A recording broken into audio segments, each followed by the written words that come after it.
the rise and fall of Spanish Formosa and its links to the 17th century Philippine Islands. Modern day Taiwan became an economic powerhouse post World War II after the takeover of the nationalist forces of Kuomintang under General Chiang Kai shek, and is ranked 17th as one of the rich countries out of 191 in 2020 with a gross domestic product of almost 669 million US dollars. Both the Philippine and Taiwan governments have established an economic and cultural office since 1975 of promoting bilateral trade and investment relations between Taiwan and the Philippines, assisting Taiwanese companies in developing the Philippine market, and assist Philippine companies in establishing relations with Taiwanese business communities. Taiwan has about 157,000 Filipinos living in the island, with majority as overseas Filipino workers. Yami Island, a part of the Mabulis Island Group, which is the farthest northern isle of the Philippine archipelago under the jurisdiction of the province of Batanes, is 142 kilometers away from Taiwan's most southern tip. For average Filipinos, they do not have idea that there are already old links with the island as early as 1600s, when the Spaniards and its colonial subjects from the Philippines and other parts of the Dominion came to conquer the northern part of the island. Hi, I'm your host Ben. Let us look back 395 years ago when Spanish Formosa, now known as Taiwan, was once part of the Viceroyalty of New Spain, and how it has ties to the 17th century Philippines on this episode of History Unfolds Philippines.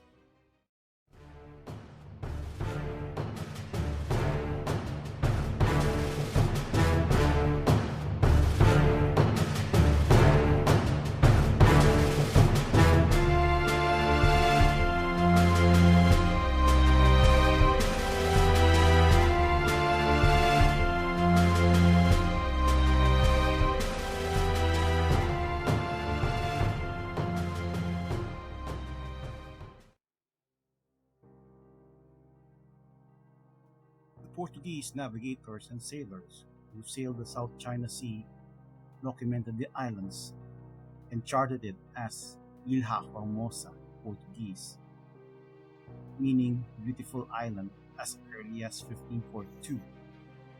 The Spanish have taken interest in the islands, although there is an existing Dutch settlements and Fort Zeelandia located in Anping, southern Taiwan under the administration of the Dutch East India Company in 1624, which traded with the Japanese merchants.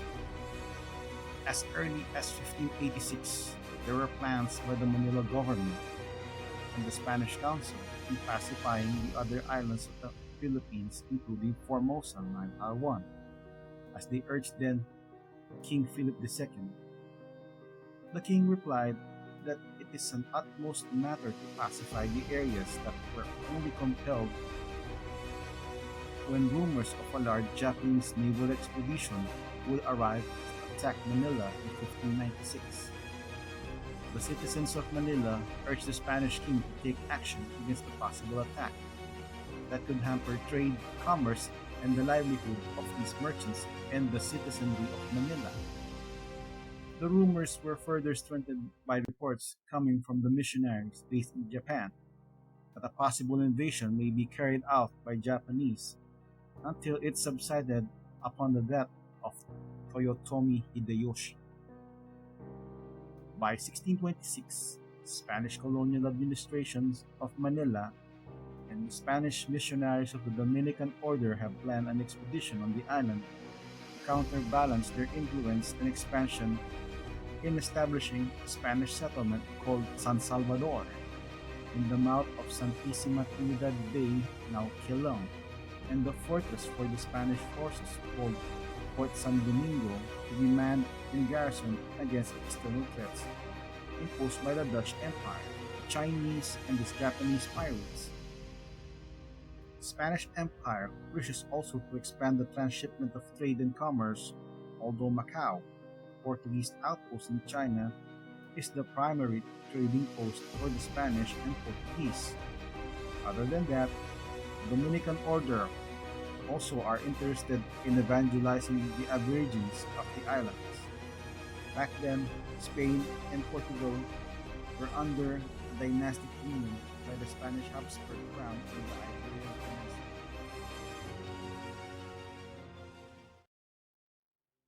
The Dutch Revolt of 1568 that started the war for independence from Spanish crown by the 17 provinces, initially led by the secessionist Northern Netherlands. Spanish forces were initially successful in quelling the rebellion.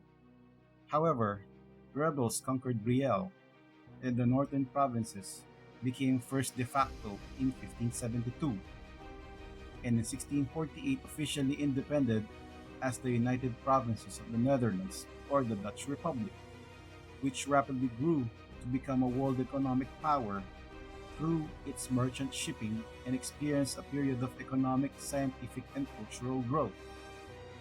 The 80-Year War have also spread in other territories, from the European mainland to the Caribbean islands of the Atlantic and even in South America. In the Asian region, the Dutch have established colonies in Batavia, now Jakarta, Indonesia, and elsewhere, where they are a threat against the Spanish crown and its dominion.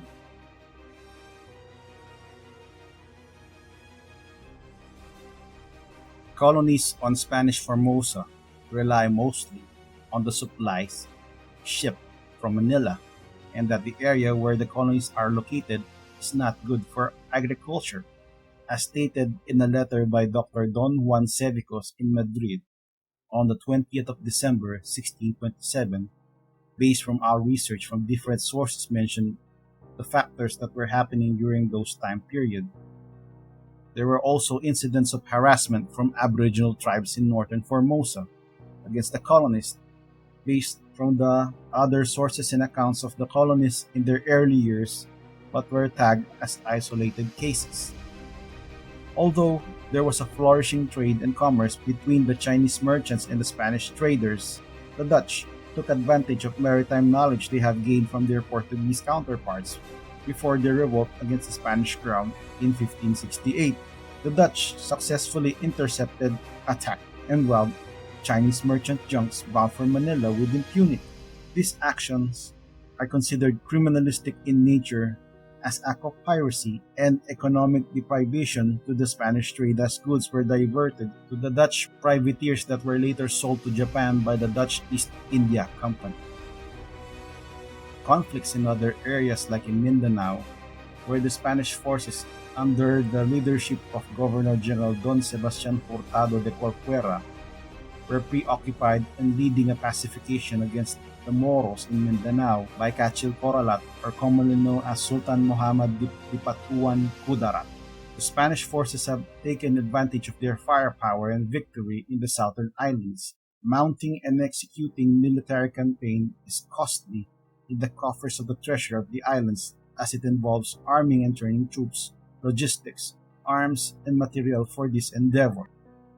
In Cavite, there were also a rebellion by the Sangalis in 1639, which led to the destruction of properties and death of Spanish holdings and people propagated by the Chinese insurrectionists parts outside of Manila and nearby provinces. There were also reports of shipwrecks and loss of cargoes in the high seas of the galleon trade between Acapulco and Manila, which contributed in the economic losses of the island's coffers.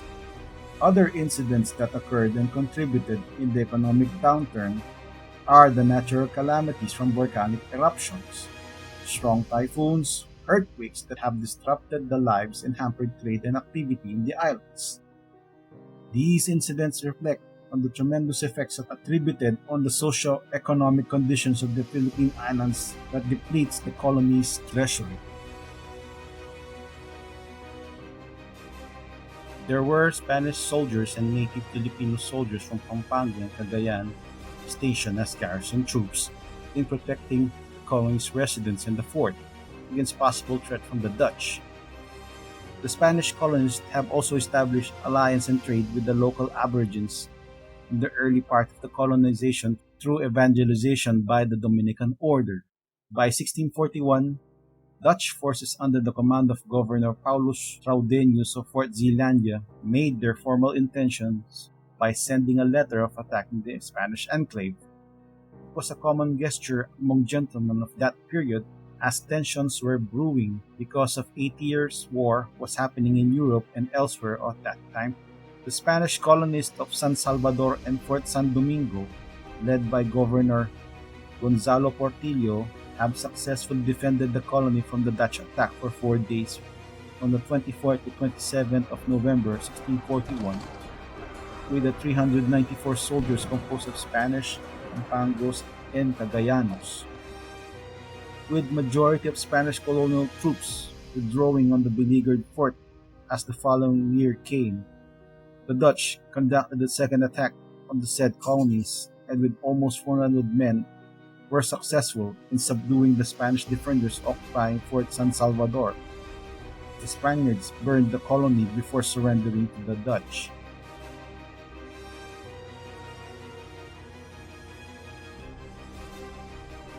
Although the unified Iberian Kingdom has an outpost in Macau, Chinese merchants who come directly from China via Macau to the port of Manila. It is more feasible to conduct trade than maintain a colony in northern Taiwan as a transshipment point. The Spanish colony was designed to protect Spanish and Portuguese trade for interference by the Dutch base in the south of Taiwan. Earlier, before 1641, the Spanish authorities in Manila were downsizing their defense forces in the island and either diverted the needed men and resources to other conflict areas in the southern Philippines or have rotated or replenished the needed manpower due to discharge from military service, diseases, and illnesses, or other factors like desertion. Relief ships arrive twice a year. Materials and supplies for the upkeep and defense of the settlements are minimal because of the mentioned factors. During the siege of San Salvador, Governor Portillo felt neglected and miserable from the mishap, as he was encountering until they decided to surrender without relief from Manila and destroy the colonies and return to Manila for good after their defeat from the Dutch sizable fleet of ships, troops, and firepower in 1642. In terms of trade and commerce, the Spaniards have not foreseen its potential use and was not fully utilized. The island is abundant with natural resources and were more focused in defending Manila against Dutch interference. This burdensome mission has stretched the limited resources of the main colony in the Philippine Islands as it was experiencing economic downturn at that time, caused by Dutch monopoly on trade in Japan and other factors contributing to the fall of the colony. The Dominican order, on the other hand, were focused in evangelization of the locals, unlike the Dutch, who have a principle of co-colonizing with the Han Chinese who have knowledge in farming and hunting. And the Han Chinese at the same time pay licenses and taxes to hunt and farm to the Dutch East India Company, which contributed to the growth of the colonies in Dutch Formosa and the Netherlands. Other sources mention that the north part of Taiwan is rich with precious mineral deposits, particularly gold, and the Dutch were keen on prospecting the region for such pursuit of mining activities and commerce. Later years, Fort San Salvador was renamed Fort Antonio by the Dutch and was upgraded to suit the defenses against possible future attacks. Hi, this is Ben. We hope you like this episode of History Unfolds Philippines. Don't forget to subscribe, share, and like our channel by clicking the notification button and comment down below.